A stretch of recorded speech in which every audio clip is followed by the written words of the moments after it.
I am such a huge fan of this woman, and I have been for a long time. You guys know who she is. She is the chief creative and content officer at the Daily Beast.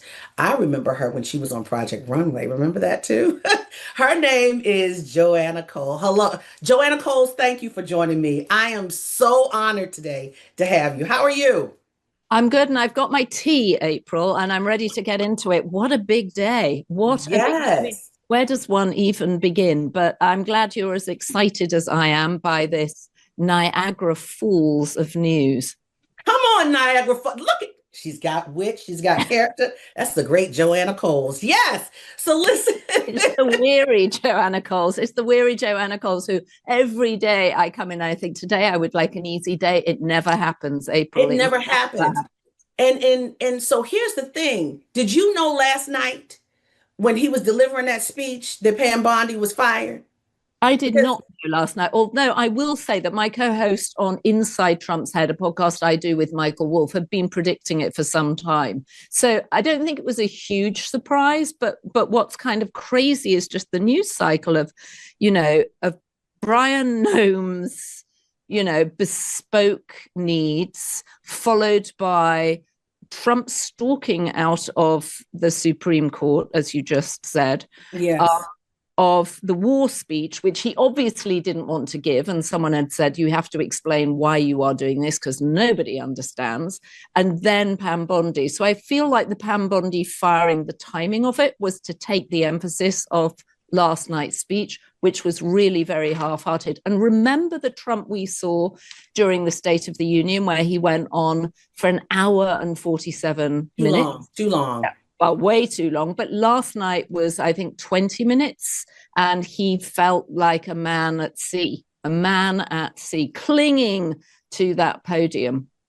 And he talks about exactly, and that's what we said. Because I said, why didn't he do it in the Oval Office? Because that's presidential. It said he doesn't sit well. So he has to stand close to make it look like he has to prop himself up. That is ridiculous. So there's some kind of health issue with him that he's got to hold on to something to make him feel confident and firm. But think about this. I don't think it's just the fact that it was a weak speech in Iran. I think the president is underwater. The American people don't like him. He saw the resounding numbers of people who came out for No King's Day. Mm. And he's going against Bruce Springsteen of all people, going against Bruce Springsteen, and he sees that he is in trouble. And so he's kind of letting go to give a little bit more confidence, but I don't know, he's so low. How I don't want to say how low can you go with him? You can go lower, but I don't think just Always go lower. You can always go lower. And Kid Rock, April, Kid Rock is no match for Bruce Springsteen. No not match. at all. No Not match. at all. Not I at mean, all. it's not good for him, is it? The war is a mess. The price of Mm-mm. gas is a mess. ICE is a mess. You can see Mark Wayne Mullen trying to take the heat off ICE there. But Kristi Noem, just as we've forgotten about her and all the damage she did, bounces back up with her husband's fascination with party supplies. What is going on there? April, They're trying to embarrass her though. They're trying to embarrass her. He has not, I feel so bad for him. I mean, his party supplies are his issue. That's in his house, you know? Why do we have to know about? They're trying to embarrass her. Do you think they're trying to embarrass her? I mean, because they must have known about this for some time. What is Kash Patel doing? Shouldn't the FBI have been on this? Wasn't this a security risk for her? Couldn't she have been blackmailed by one of the OnlyFans babes that her husband was paying? $25,000. Whose And husband that's paid? what I was saying. I mean, and I hate to go into this, but remember when and I hate it, it sounds it's very it's pop culture. But remember when Bruce Jenner went to Caitlyn and Kris Jenner was talking about how she saw signs. And I kept saying, I said, you can't be married, even if you don't stay in the same room. You know something isn't right. Am I correct?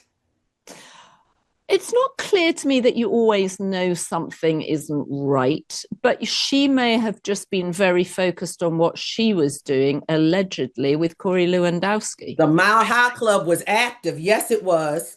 I mean, you don't, it's possible that she said to him at some point, there's a huge amount of helium going on in our garage. Are we having a balloon party? Or perhaps she said there are a lot of boxes of party supplies arriving. Are we about to start entertaining? And I don't know about it. You never know what goes on between married couples, and you're right. Normally, it wouldn't matter, except for the fact that she was head of Homeland Security and in charge of the safety of every single American living in this country and abroad, but really Homeland Security. So the idea that her husband is doing this puts him in a vulnerable position and puts her in a vulnerable position. He could have very well been blackmailed, and they could have, like you said, held it over her head. Yes. And it didn't come out in the confirmation hearings. It didn't come out. Whatever. God bless him and his party supplies. But I would like to go to a party with him. I bet he's a good balloon artist. I bet he was the guy that when the children were little was making all sorts of balloon animals. That's all I'll say.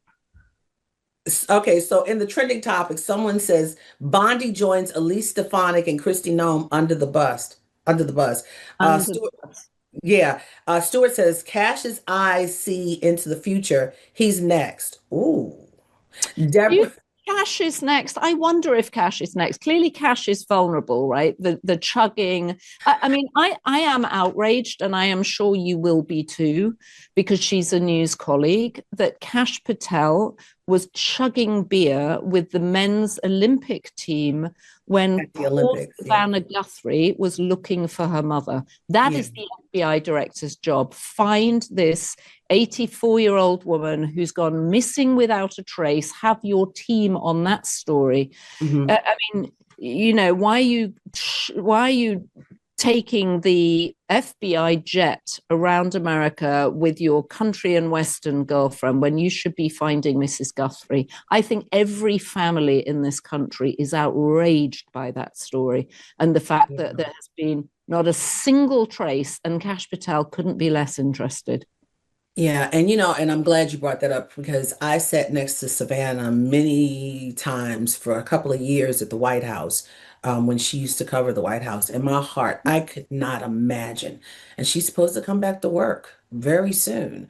Well, what else can she do, April? I mean, what a nightmare. The idea of having a close member of your family, and she was clearly a beloved mom, go missing like this. And then every day to see the head of the FBI taking that plane somewhere else with his girlfriend. He's in Italy for wherever, whatever he's doing. It's just appalling. The man is so unserious. He joins this moronocracy, and it's just utterly, he's just moronocracy. That's what I'm talking about. Come on, moronocracy. Guys, bring out your pen and paper. I've got a new vocabulary book coming from Joanna Coles. So listen, Joanna, here's what I also want to ask you. Last year, we had Susan Rice, the former UN ambassador, former national security advisor, former domestic policy advisor. And we asked her, what did she see at the end of the year? What did she feel at the end of the year? She said it was an abomination. That was her word at the beginning of our interview. You have such a global view. What do you see with your global lens of the United States with this president leading us? Well, I think one of the things that Trump is very effective at doing, as we know, is splitting people up and pitching people against each other. And I think what you're going to see is Europe hanging together, as they did over Greenland, with Canada, and they're going to form an alliance that America is left outside of. And I think it will be to America's disadvantage. Trump is storming around saying he doesn't care if he leaves NATO. And, it's clear that he's roused the leaders of Europe who realize that they have to club together against the US, their former ally, their former protector. This is such a sad state of affairs. It's so unnecessary. And I think he thought he could split Europe up and that he would have the Brits fighting the Germans, fighting the French, fighting the Italians, going up against the Scandies. And I don't think that's going to happen. And I think you're seeing them, they banded together and said, no, we're not supporting your war in Iran. You do you. And he's calling for them to, keep open the Strait of Hormuz. He's going to back off now. But I think you're going to see a stronger Europe. I think you're going to see Canada assuming much more of a leadership position. And I think it's a mess, April. I think we're going to look out at a mess. It's a hot, stinky, steamy mess. Now, going back to the firing of Bondi, and one person that we didn't talk about, Karoline Leavitt. Mm-hmm. He has been saying how she's not doing a good job. I think Caroline, I think the only saving grace she has right now is the fact that she's pregnant. And because the optics will not look good if you fire a pregnant woman. But I she's don't, got a rich husband, so that really doesn't matter, does it? yeah, and I don't think Trump cares about optics. I mean, and I don't think people care enough about Karoline Leavitt to really defend her. There'll be a lot of people glad to see her out of that role with her machine gun lips, as he calls them. Um, but if I were Caroline, I would be thinking, when is the moment that I can step aside here and say I'm going to take some time off to have a baby and look after my children? And he I think will applaud that. But it's so interesting that it's the women, right? So Kristi Noem is the first to go. Pam Bondi is the next to go. There were big piece in the Times yesterday saying Tulsi Gabbard is likely to go. Yes. Karoline Leavitt may well go. RFK, I mean, Trump has been calling around saying, what do you think of RFK? Is he crazy? Should I get rid of him? Should I replace him with Mehmet Oz? RFK looks vulnerable too. And then, of course, Howard Lutnick. Howard Lutnick may be vulnerable too. He's hiding under the radar at the moment. This is the Apprentice 2.0. It's The Apprentice, and I can't help wondering how much of it is about the fact that Susie Wiles is now dealing with breast cancer. Yes. She had it last month. I mean, she has, as far as we know, been a stable hand, and she very specifically said to him, you can't have the revolving door you had in Trump 1. You've got to have some stability. He's had no firings of cabinet ministers since he took over, but now it looks like the firings are beginning. So no matter with Susie Weil being there or not, Donald Trump, and it was just like the same thing with General Kelly. Everyone thought, oh, he was going to stabilize him. Once Donald Trump feels like he is pinned in a corner, he's going to react. And he's like, this isn't working. He'll play the game for a minute and then he'll move into the next phase. So the bottom line is, I think Donald Trump, his poll numbers are underwater. Fox News is reporting that he's 60% disapproval rating, 71% disapproval rating here, there. I believe Donald Trump is trying to fight out of this box. And then also with that old nasty phallic symbol looking library that Eric came up with in the midst of Barack Obama and his library opening in the next couple of months, I'm like, come on, the jealousy, the envy, the I'm in trouble, all of this is coming together, and this poor man is losing it. We saw some of it last night, I believe. Well, you've been watching him for a long time. I think you have a very clear understanding of him, that when he's in a corner, he starts blaming other people, right? It's never his fault. It's never his fault. So Pam Bondi got him into the Epstein mess. And again, we saw Susie Wiles saying in her interview with Chris Whipple in Vanity Fair, she made a hash of that. She made a total hash of it. So we knew at some point she was going to go. But honestly, April, who would you choose? You watch this cabinet closer than anybody. Who would you fire next if you were Donald Trump? This is the blame game, right? As you say, sinks so low in the polls. Who does he get rid of next? Oh, I love how you turn the tide on me, but that's okay. I'm ready for it. I'm ready for it, Joanna. You watch these people. You've been living with this for years, April. Unfortunately, I've been living with this for years. This is not normal. It's not stable. And I'm going to preface this. Every president that I've covered, I believe that they've done the best that they know how. Mm-hmm. This one does what he wants. He goes by his gut. He listens to folks or listens to the shiny ball, whatever gets his attention at the time. Now, for him, he's got a messaging issue and he's definitely got a policy issue. Messaging and policy, he can't get his message. Whatever he's trying to do, he's got his base, but he's not getting beyond his base, right? And the general public, they don't like it. So I would think that I would shake up those in the inner circle and communications in the White House. Hmm. Karoline Leavitt, sorry. Stephen would be gone too. Stephen looks like he could go to WWE. He would be fine. Stephen I Miller. think, yeah, no, not Stephen Miller. Well, he needs Oh, to be you gone mean too, Stephen Chung? definitely. Stephen Chung. Yeah. Yes. Yes. Stephen Chung, he looks like he could go. I think he should go to WWE or go to what is it, UFC or whatever that thing UFC. is. Yeah. He'll be fine. But I think that inside that White House proper needs to be shaken up. They need to bring back some old heads from back in the day, the Condi Rices that he had. If he wants to, why am I trying to tell this man how to survive? I'm thinking because we are a nation and we don't want to see us fail. If he fails, we fail. He needs to bring in some people like Condi Rice. Stephen Miller needs to be shipped somewhere. Give him an island unto himself. Maybe give him Epstein Island so he can have fun by himself. Yes, I said it, and I'm going to get in trouble for it tomorrow, but that's okay. Um, I just think they just need to dismantle everything. I was getting ready to say blow everything up on the inside in the White House, but they've already blown up the East Wing. So I mean, the bottom line is it's not working. It is not working at all. The American people are hurting. If you're getting out there saying, um, I've got to fund a war, I don't have time for uh, what is it? Baby, Medicare, Medicaid, we nanny don't care, have money daycare, to or do it. Medicare. Who does that? And, You and are responsible. You are covering the American people in services that help American people. If you say that and you're the leader, you need to be gone. And I disagree with Democrats saying that they don't want to deal with the issue of impeachment. They need to. If they win, if they have a tidal wave in midterms, they need to do everything to get that man, everybody out, because this man has shown he has no care for human life, for the people. All he cares about is what brings him joy and peace and happiness. And I don't want to hear about your sex. Well, he said, you could ask me anything about sex. What is wrong? Something is wrong with this man.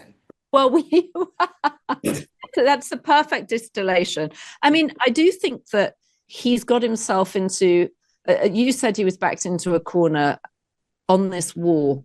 And in fact, what he appears to have done is bomb the hell out of Iran, lose 13 American lives, countless soldiers injured, and handed the keys for the Strait of Hormuz to the Iranians.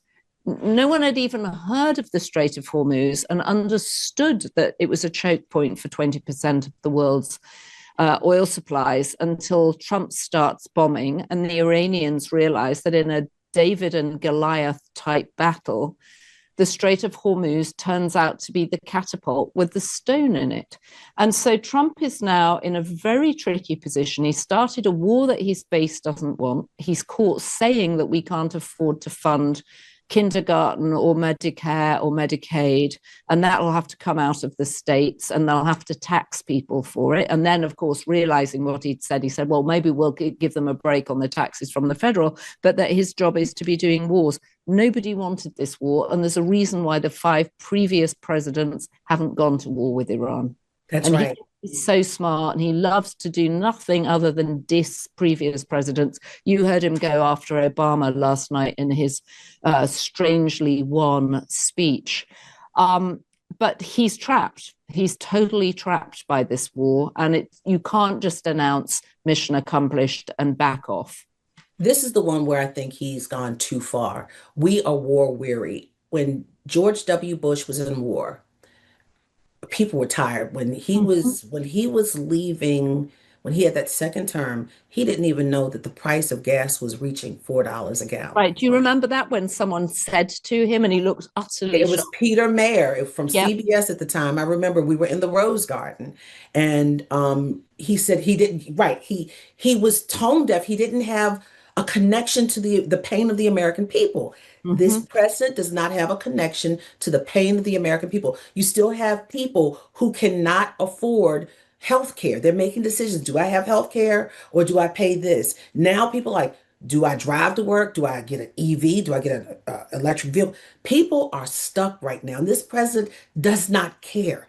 And that's the problem. And it's just it's that correlation. We were going into a recession at the time. And I remember at that same press conference, I got up and asked George W. Bush, I said, Mr. President, I said, Congressman James Clyburn said, as a man thinketh, so is he. Americans are thinking they're in recession. He said, oh, no, we're not. And we were in a recession. He was tone deaf to two issues that really cost him his legacy because he didn't hear, he didn't feel, or the perception was he didn't hear and he didn't feel. And remember that also Katrina dogged him. Remember that? And Mhm. Kanye West, who's standing on the world last night, said George Bush doesn't care about black people. Remember that? Right, and I do, and I remember him saying Brownie's done a great job. Do you remember the guy who was the head of Oh, yes. had done a spectacularly bad job? Uh, Yes. People were dying, and he was like, "Good old Brownie, Brownie's done a good job." That was terrible. But I think the other thing too, April, you're completely right that the president is out of touch in terms of understanding the financial pain that people are feeling, but they're also seeing and hearing all of Trump's friends getting rich over this, right? The meme coins, the grift, the Saudi funds that are pouring in for Jared Kushner's business. And so I think people are thinking, wait a minute, I thought I thought Trump was going to champion me. He's championing his friends and his family. And my gas prices are up. I can't afford to do this, and I may get let go by AI anyway. So I think people are feeling this is a moment, the AI moment, the grift moment, the war moment. This is not what he campaigned on, and it's not what people thought they were going to get. And here's the crazy thing, Kellyanne Conway is also making money too, hand over fist. He's sending people there, and then she's working with them, and you just to talk to her is $1 million at least. Like you say, his friends are making money on the backs of our pain. And I'm going to say this before I have to let you go. You don't know how much it means to me to have you Well, on I'm with me. thrilled to be here. I'm thrilled to be here. And I've long admired your questions. Over the years, I've watched your questions in the White House briefing room. They're succinct, they're to the point, and they always get answered. Not always. Not they always get answered. Not always with the answer that you're expecting. But you get called on, is my point. Yeah, but listen, some people ask, and this is one of the great things about this show. People can see and hear you, and we can uh, answer their questions. Larry says, "What about Trump's health? What do you think?" Great question. At the Daily Beast, we have chronicled his swollen ankles, so his very painful looking ankles, the bruises on his hands, the nasty scabs on the back of his neck from that rash where he's got some cream. I mean, I have to say, when you look at him, you just expect him to just start leaning to one side, don't you? He looks terrible. Now, I thought, nevertheless, last night he seemed utterly coherent reading his speech. I was expecting him to go off prompter. He didn't appear to go off prompter at the State of the Union speech. And of course, we all remember Biden's State of the Union in his final year, and he was very energetic, which was why it was so surprising that his debate was so catastrophic. I mean, Trump still seems up for it, but he looks increasingly unwell. And nothing would surprise me, but every time he stumbles when he talks or he hesitates when he talks, I just think, oh my goodness, is this the moment when he just keels over slowly to one side? Yeah. John says Mike Johnson should retire so he can spend more time spying on his son's internet use. I love comments. You get such clever, smart ideas from comments. That's a brilliant one. And who knows what Barron is up to at the moment? We know that Barron surfaced in the middle of he'd been friendly with a girl in London who was in the middle of a complicated deal, and Barron ended up having to call the police in London to try and make sure that this girl was safe. Yeah, so Barron has been well protected by the press. It's very clear that they've decided not to go after Barron, but every now and then he surfaces. So let me tell you something. Barron is very tall. He looks healthy. Barron is military age. How about that? How about that? How about that? How Yeah, about that? he could make up for his presidential bone-spurred father. How about that? And the only one in that family apparently that went to the military, according to Mary Trump, who was with us not long ago, is her dad, Freddie. So, and they look down upon that. And last one, taxpayers I, pay. I would volunteer Melania also to sign up. I think she would look fabulous in uniform, fabulous in khaki. We know she likes a good khaki. Yes. Now, wait a minute. The age went up to 42. How old is Melania? Well, Melania's just, but I feel like she could, I'm sure someone could find some special services for her to do. All right, all right. And look, the president needs to sign up. Look, we need to enlist him some kind of way. He needs to have a gun out there doing something or a drone. He needs to be over there. He needs to do if you're going to put people to the test, you need to test it first. That's it right there. And then lastly, Marla says taxpayers paid for that trip to watch and celebrate with the men's hockey team. Mm-hmm. Yes, we did. Yes, we did. Well, poor Savannah Guthrie's mother was missing. I mean, I don't know why. I don't know why the president put Kash Patel in that job. He was selling T-shirts and he was a podcast host. How does that prepare you for the FBI? We just saw the Iranians hack his personal email account. So I don't think Kash Patel, alas, is the right man for the job, April. You heard it from none other than Joanna Coles. Joanna Coles, I am such a fan, and you can catch her on the Daily Beast. She is the Chief Creative and Content Officer at the Daily Beast. Joanna Coles, thank you so much. My pleasure. I'm going straight back to our newsroom, April, because as we know, there's an avalanche of news today. There is a Mont Blanc, a Matterhorn of news today. But I've loved talking to you, and I'm very, very excited to see you. I'm excited to see you too. And I need to call you because I do have a tip for you. Oh, excellent, excellent. Yeah, but I can't say, but I didn't tell you. So I'll call you because Oh, you'll like this one. You'll like I'm this intrigued. I'm intrigued. Say, I'll see you in 3 weeks in DC at the White House Correspondents' Dinner. Yes, you will. Yes, you will. And we're going to take a picture together and we're going to say hello to all the contrarians and all the daily beasters. So, Joanna Coles, thank you so much. The iconic Joanna Coles has joined us to sip some tea. I'm telling you, you knocked the pot over. Thank you so much, My Joanna. pleasure. My pleasure. And watch the Daily Beast, guys, along with the contrarian. Don't forget Joanna Coles and the Daily Beast. They get some good stuff. I'm telling you, they get a lot of stuff before we get. You know what? They were actually some of the problem last year why we didn't have a comedian because the comedian told everything to them. But I love the fact that she did. And, yeah, I love the fact that she did. And at the end of the day, she's still doing the comedian is still doing her job. But, we got what do we have this year? We got a mentalist, a mind reader. Yeah, Joanne is still here, and she's a mind reader. Guys, bring Joanna back real quick. We got a mind reader, and Amber, not Amber Rose. What was the young lady? Amber Ruffin. Amber Amber Ruffin. Ruffin. Amber Ruffin. Yeah. Last year, you guys did an amazing piece with Amber Ruffin, and Well, she came on our podcast and we asked her what she was going to talk about, and she explained what she was going to talk about. And then the White House correspondents rang her up and said, well, actually, that's not going to work. You're going to offend the president. We don't a want black woman. So they dropped her. And I was very upset about that. But this year, we don't have a comedian. We got somebody who's going to go into your mind. I don't know if I want somebody digging into my mind because I have a lot of thoughts that you don't need to know. I may want to go to a party store and have some party things. Who knows? I'm playing, I think guys. we're going to see the sale of balloons is going to go up. The sale of latex is going to be. You know what? I know Pete Hegseth has been busy ordering his broker, or according to the FT, he denies it, but the FT said that Pete Hegseth was busy ordering his broker to buy buy shares in companies that are supplying all sorts of things for war. And I think that you might be better off buying latex right now. I think there will be a surge. You know what? I'm gonna try. I did. When we started having war. I mean, think about that. People do when certain things happen. People start buying stock in it, but they had an advance notice. They knew, and what is that? Insider trading, and that's illegal. So that's a whole nother thing. That's some real insider trading.